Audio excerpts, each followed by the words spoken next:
إن الحمد لله نحمده ونستعينه ونستغفره ونعوذ بالله من شرور أنفسنا ومن سيئات أعمالنا. من يهده الله فلا مضل له ومن يضلله فلا هادي له، وأشهد أن لا إله إلا الله وحده لا شريك له، وأشهد أن سيدنا محمدًا عبده ورسوله. أعوذ بالله من الشيطان الرجيم. بسم الله الرحمن الرحيم. يا أيها الذين آمنوا اتقوا الله حق تقاته ولا تموتن إلا وأنتم مسلمون. يا أيها الناس اتقوا ربكم الذي خلقكم من نفس واحدة وخلق منها زوجها وبث منهما رجالا كثيرا ونساء، واتقوا الله الذي تساءلون به والأرحام إن الله كان عليكم رقيبا. يا أيها الذين آمنوا اتقوا الله وقولوا قولا سديدا يصلح لكم أعمالكم ويغفر لكم ذنوبكم، ومن يطع الله ورسوله فقد فاز فوزا عظيما. أما بعد، فإن خير الحديث كتاب الله، وخير الهدي هدي محمد صلى الله عليه وسلم، وشر الأمور محدثاتها، وكل محدثة بدعة، وكل بدعة ضلالة، وكل ضلالة في النار. فأعوذ بالله السميع العليم من الشيطان الرجيم. بسم الله الرحمن الرحيم. وما خلقت الجن والإنس إلا ليعبدون. وقال تعالى: فسبح بحمد ربك وكن من الساجدين واعبد ربك حتى يأتيك اليقین. تمام قسم کی تعریف، ہر قسم کے عبادات اس وحدہ لا شریک کے لیے ہیں جو تمام جہانوں کا رب ہے. سبحان اللہ و بحمدہ، سبحان اللہ العظیم. اور بے حساب لا تعداد درود و سلام ہو پیارے نبی حضرت محمد مصطفیٰ صلی اللہ علیہ وسلم پر، جنہیں رب العالمین نے رحمت للعالمین بنا کر اس دنیا میں مبعوث کیا. علیہ افضل الصلاۃ والتسلیم.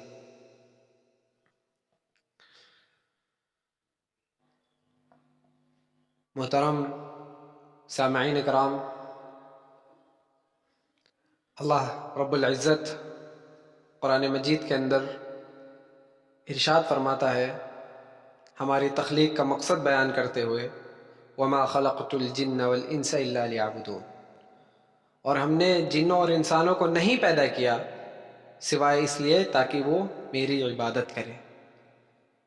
مفہومی ترجمہ یہ ہوگا کہ ہم نے جنوں اور انسانوں کو محض اپنی ہی عبادت کے لیے پیدا کیا. اور یہ آیت اپنے مفہوم کے ساتھ اور معنی کے ساتھ آپ بارہا اسے سنتے ہوں گے، اور میں دوبارہ سے آپ کو یاد دہانی کروا رہا ہوں، کیونکہ اللہ تعالیٰ قرآن مجید میں اس آیت سے پہلے فرماتا ہے وَذَكِّرْ فَإِنَّ الذِّكْرَىٰ تَنفَعُ الْمُؤْمِنِينَ، کہ یاد دہانی کرواؤ، انہیں نصیحت دو، یاد دہانی بار بار کرواؤ، کیونکہ یہ یاد دہانی مومنوں کے لیے نفع بخش ہے. ہر اس شخص کے لیے نفع بخش ہے جس نے کلمہ توحید کا اقرار کیا ہے اور اپنے آپ کو مسلمان اور مومن کہتا ہے. اس شخص کے لیے یاد دہانی نفع بخش ہے، اس کے لیے یاد دہانی مفید ہے. اللہ تعالیٰ سب سے پہلے جو فرماتا ہے وما خلقت الجن والانس الا لیعبدون، اس میں سب سے پہلے جو بات ہمیں پتہ چلتی ہے اللہ رب العزت کی بلندی، اللہ رب العزت کی عظمت، اللہ رب العزت کی قدرت اور اس کی بڑائی کا پتہ چلتا ہے. کس طرح سے؟ کہ اللہ رب العزت یہی وہ ذات ہے، وہی وہ ذات ہے جس نے ہمیں پیدا کیا. اور کس طرح سے پیدا کیا اس کے بارے میں بھی اللہ تعالیٰ نے متعدد جگہوں پر بتایا ہے کہ ایک وقت ایسا تھا کہ جب انسان کا نام و نشان ہی نہیں تھا، پھر اللہ تعالیٰ نے اسے نطفے کے ذریعے سے مرد عورت دونوں کا ملا جلا نطفے سے پیدا کیا، پھر گوشت کا لتھڑا ہوا، پھر ایسے کر کے متعدد درجے بتائے ہیں کس طرح سے اللہ رب العزت نے آپ کو پیدا کیا۔ یہ اللہ رب العزت کی عظمت ہے کہ جس نے ہمیں کسی ایسی چیز سے پیدا کیا جس میں ہمارا وجود ہی نہیں تھا، جس میں ہمارا کوئی نام و نشان بھی نہیں تھا، اس چیز سے وہاں سے ہمیں پیدا کر کے یہاں تک سن بلوغ تک پہنچا دیا، یا بڑھاپے تک پہنچا دیا، یا زندگی دے کر دوبارہ سے پھر موت دے دیا۔ یہ اللہ رب العزت کی ایک قدرت ہے، اللہ رب العزت کی ایک تعظیم ہے، عظمت ہے۔ اسی کے بعد اللہ تعالیٰ فرماتا ہے اِلَّا لِيَعْبُدُونَ، پھر یہاں پر مقصد بتاتا ہے کہ میری عبادت کرنے کے لیے، تاکہ میری ہی عبادت کرے۔ یہ آیت ہمارے لیے اور تمام ان لوگوں کے لیے، یہ آیت نجات کا سبب ہے، کیونکہ اس آیت میں اللہ تعالیٰ ہمارا مقصد بتا رہا ہے کہ ہمارا مقصد کیا ہے، اللہ تعالیٰ کی عبادت کرنا۔ ہمارا مقصد، اللہ نے ہمیں کیوں پیدا کیا؟ صرف اور صرف اللہ کی عبادت کے لیے پیدا کیا، اور کسی چیز کے لیے ہمیں پیدا نہیں کیا۔ لیکن عبادت کرنے میں کسی زندگی کے ایک خاص دن کو، کسی ایک خاص رات کو، یا کسی ایک خاص وقت کو متعین کر لینا، خاص کر لینا، یہ بالکل جائز اور درست نہیں۔ اللہ تعالیٰ نے ہمیں اس لیے نہیں پیدا کیا کہ زندگی کے ایک خاص لمحے یا کسی ایک خاص وقت میں صرف اللہ کی عبادت کر لیں اور باقی پوری زندگی غفلت میں گزار دے، باقی پوری زندگی اللہ کے رسول صلی اللہ علیہ وسلم کی تعلیمات کو پس پشت ڈال کر پوری زندگی گزار دے۔ صرف وہی متعین کردہ 2-4 راتیں یا 2-4 خاص دن مخصوص کر لیے جائیں اور اسی میں صرف اللہ کی عبادت کر لیا جائے، باقی پورے سال اور پوری زندگی غفلت میں گزار دی جائے، ایسا ہرگز نہیں۔ اللہ تعالیٰ قرآن مجید کے اندر ارشاد فرماتا ہے فَسَبِّحْ بِحَمْدِ رَبِّكَ وَكُن مِّنَ السَّاجِدِينَ وَاعْبُدْ رَبَّكَ حَتَّى يَأْتِيَكَ الْيَقِينُ۔ فَسَبِّحْ بِحَمْدِ رَبِّكَ، تو تم اللہ کی تسبیح بیان کرو، اس کا شکریہ ادا کرو، اس کی حمد و ثنا بیان کرو، وَكُن مِّنَ السَّاجِدِينَ، اور سجدہ کرنے والوں میں سے ہو جاؤ، وَاعْبُدْ رَبَّكَ حَتَّى يَأْتِيَكَ الْيَقِينُ، اور اپنے رب کی عبادت کرو یہاں تک کہ تمہیں موت آ جائے۔ اللہ تعالیٰ نے پہلے تو ہمیں یہ بات بتا دی کہ ہماری تخلیق کا مقصد کیا ہے، ہماری تخلیق کا اصل مقصد کیا ہے، اس کے بعد یہ بھی بتا دیا کہ ہمیں کب تک یہ عبادت کرنی ہے۔ ہمیں عبادت کرنی ہے جب تک ہمیں موت نہ آ جائے، یعنی ہمیں سن بلوغ سے لے کر جب تک ہمیں موت نہ آ جائے، جب تک ہماری آنکھیں بند نہ ہو جائے، ہماری عقلیں کام کرنا بند نہ ہو جائے، تب تک ہمیں اللہ کی عبادت کرنا ہے۔ کب سے کرنا ہے؟ جب ہماری عقلیں صحیح غلط کا فیصلہ کرنا جان جائے، ہماری عقلیں صحیح غلط سمجھنے لگے، تب سے ہمیں کرنا ہے، اور ہر ایک لمحے، ہر ایک سیکنڈ، ہر ایک وقت ہمیں اللہ کی عبادت میں گزارنا ہے، اور اس وقت تک کرنا ہے جب تک ہمیں موت نہ آ جائے، جب تک ہماری یہ عقل کام کرنا بند نہ کر دے، تب تک ہمیں اللہ کی عبادت کرنا ہے۔ اور یقیناً کامیاب شخص بھی وہی ہے جو اللہ رب العزت کی عبادت ہی کو اپنا اصل مقصد بنا لے۔ اپنی زندگی کا اصل مقصد صرف اور صرف اللہ رب العزت کی عبادت اور اسی کی بھیجی ہوئی تعلیمات پر عمل کرنا ہی اپنی زندگی کا اصل مقصد بنا لے، وہی شخص کامیاب ہے۔ اور وہ شخص جو اپنی زندگی کا اصل مقصد صرف مال و متاع کمانا اور اس دنیاوی زندگی کے آرام اور آسائشوں کو مہیا کرانے میں، اپنے بچوں کے لیے، اپنے گھر والوں کے لیے مہیا کرانے کو ہی صرف اپنی زندگی کا اصل مقصد سمجھتا ہے، تو یقیناً وہ شخص بڑا ہی گمراہ ہے اور بہت ہی خسارے میں ہے۔ یہاں پر ایک بات کہ آج کل اکثریت مسلمان یا مسلمانوں کی اکثریت جو ہے وہ یا تو اللہ رب العزت کی عبادت سے غافل ہے،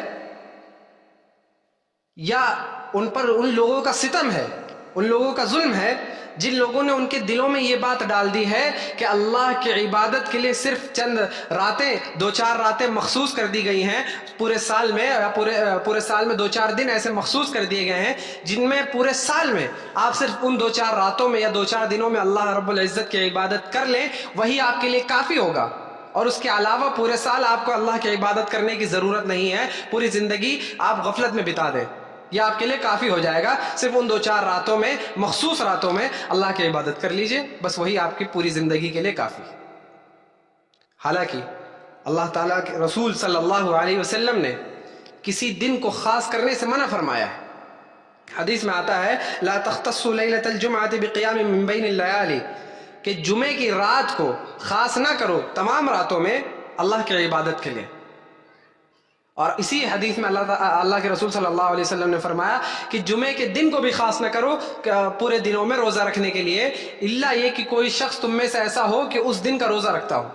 یعنی کوئی ایسی تاریخ ہو جیسے بیچ کی 14-15 راتیں ہوتی ہیں اس مہینے کی، قمری مہینے کی، اس میں کوئی شخص رکھتا چلا آ رہا تھا اپنی پوری زندگی، تو اس دن جمعہ پڑ گیا تو اس دن رکھ سکتا ہے. یعنی اس طرح سے آپ کے لیے جائز ہے. لیکن صرف اور صرف جمعے کے دن کو خاص کر لینا عبادت کے لیے، روزہ رکھنے کے لیے، یہ جمعے کی رات کو قیام کے لیے خاص کر لینا، یہ اللہ کے رسول نے اجازت نہیں دی ہے. اللہ کے رسول صلی اللہ علیہ وسلم نے اس سے منع فرمایا ہے.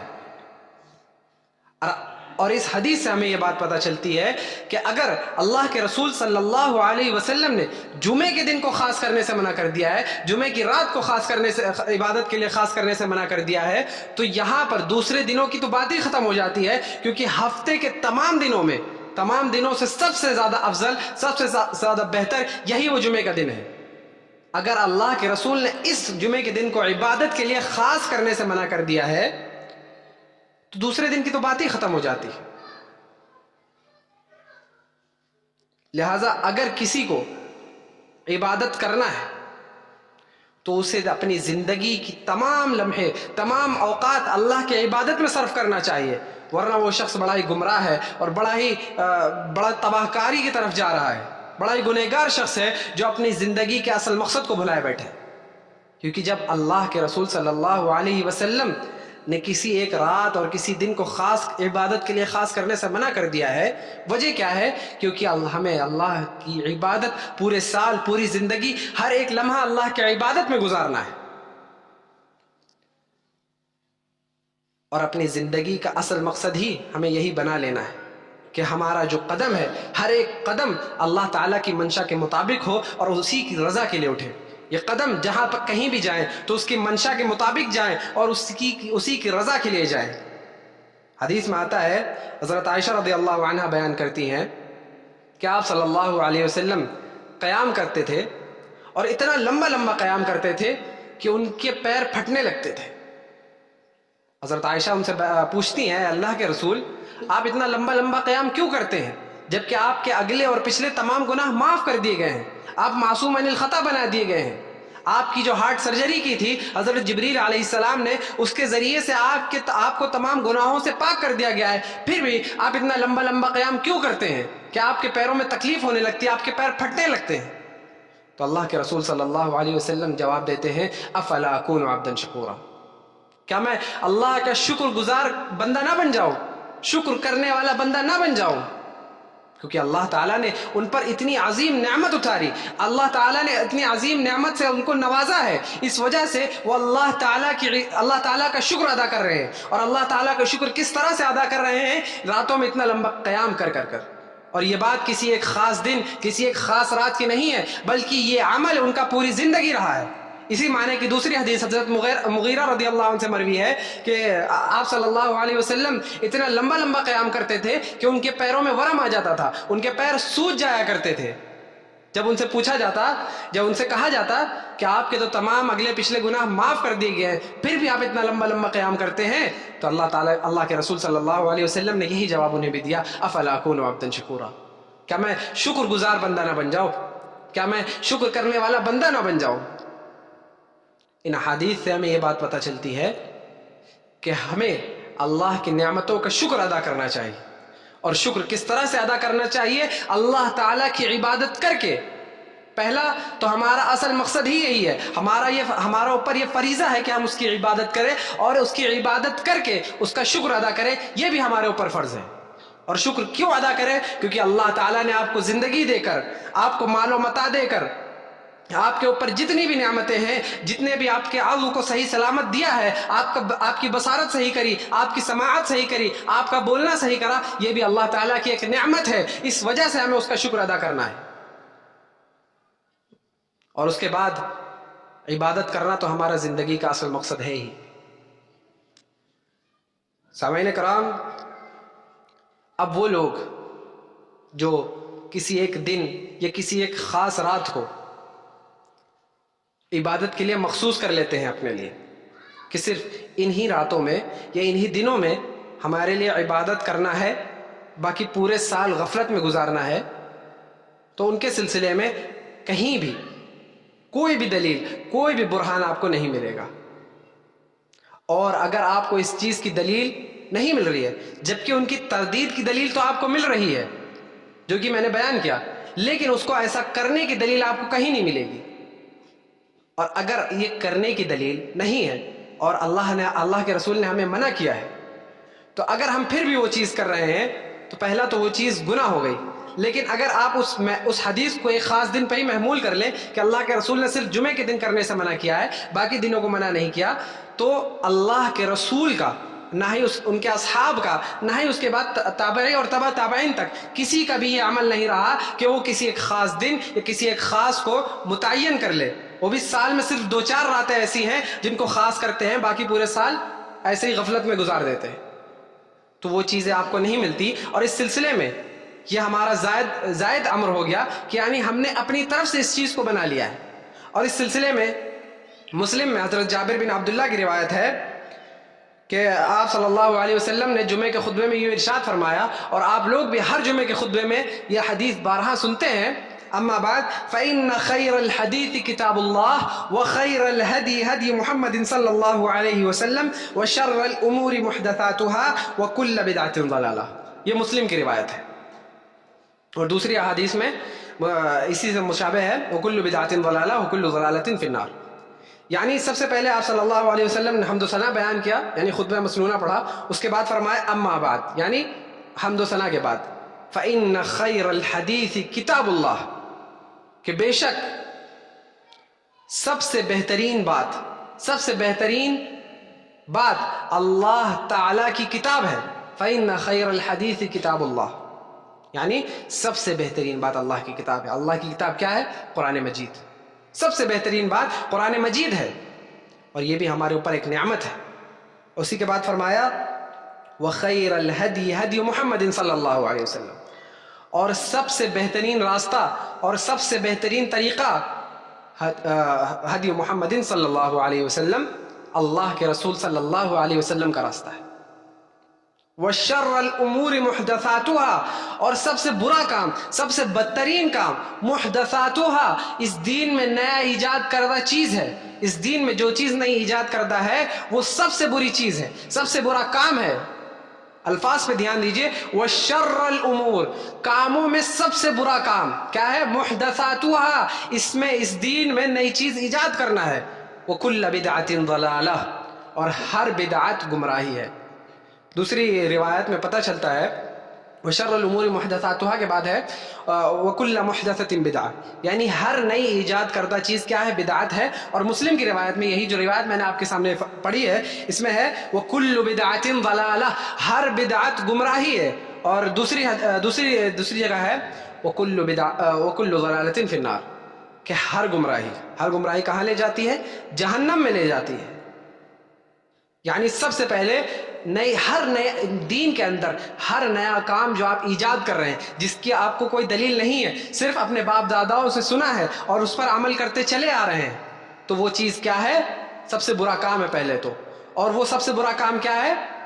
بدعت ہے۔ اور وہ بدعت کیا ہے؟ گمراہی ہے۔ اور وہ گمراہی کہاں لے جائے گی؟ جہنم میں لے جائے گی۔ یعنی آپ کے پاس کوئی نجات کا سبب ہی نہیں مل رہا ہے۔ آپ جس چیز کو دین کا کام سمجھتے ہوئے پوری زندگی کرتے چلے آ رہے تھے، وہ تو بدعت نکلی، اور وہ بدعت بھی ایسے نکلی کہ جو آپ کو جہنم میں لے جائے گی۔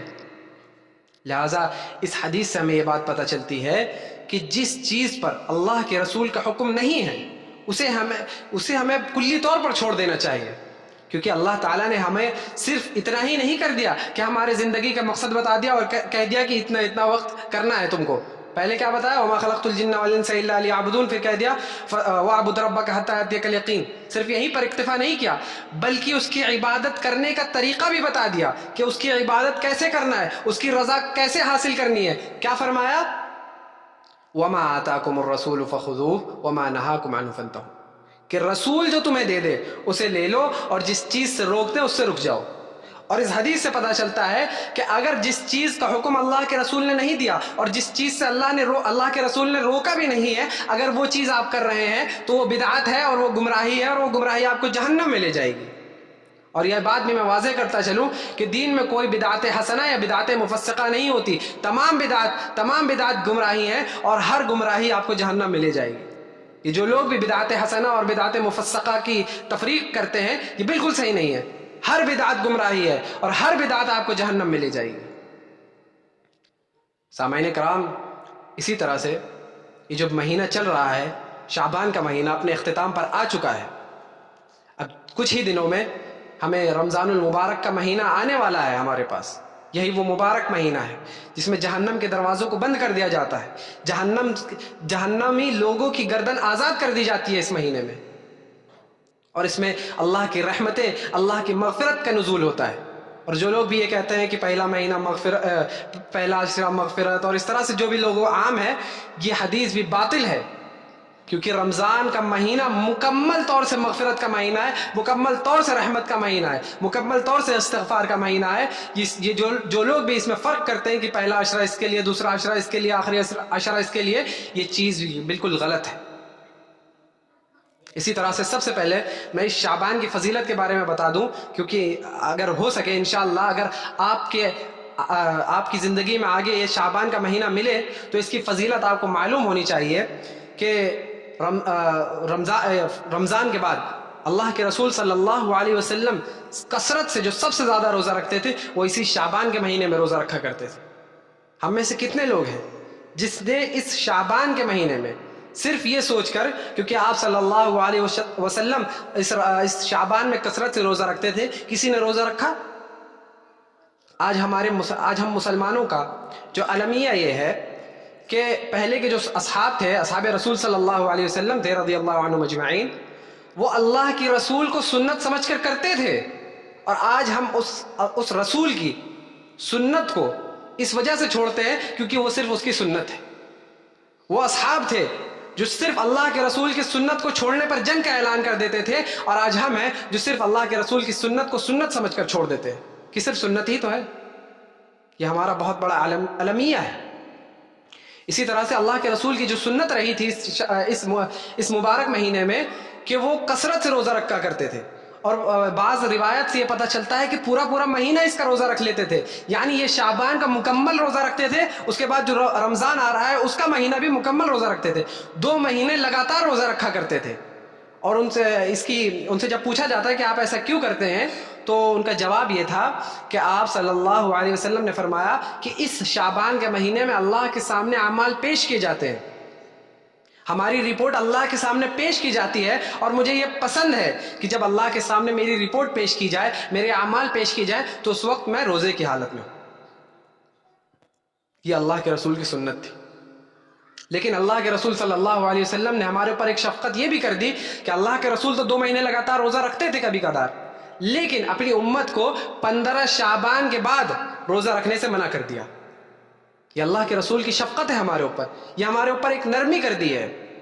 کس لیے؟ کہ اگر ہم یہ 2 مہینے مسلسل پہلے شعبان کا مکمل اگر روزہ رکھیں گے تو ہو سکتا ہے رمضان المبارک کے مہینے میں ہم سے کچھ کوتاہی ہو جائے اور وہ فرض روزے چھوٹ جائیں، تو یہ صحیح نہیں ہے۔ نفل کے لیے ہم فرض نہیں چھوڑ سکتے۔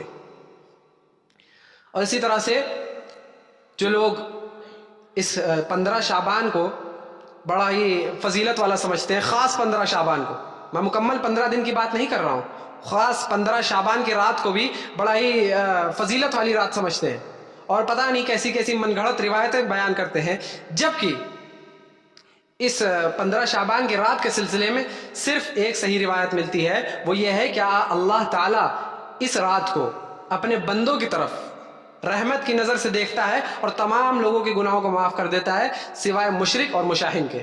یعنی مشرک کے گناہ کو معاف نہیں کرتا، اور مشاہن یعنی کینہ پرور جو ہوتا ہے اس کے گناہوں کو معاف نہیں کرتا، بلکہ اور باقی تمام لوگوں کے گناہوں کو معاف کر دیتا ہے۔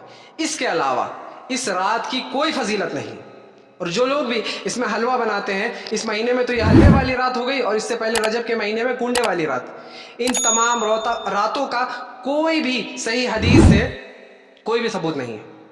اور اگر آپ پوچھیں کسی سے کہ اس رات میں حلوہ کیوں بناتے ہو، تو اس جاہل شخص کا جواب کیا رہتا ہے کہ اللہ کے رسول صلی اللہ علیہ وسلم کے دانت ٹوٹے تھے، اس وجہ سے انہوں نے حلوہ بنا کر کھایا۔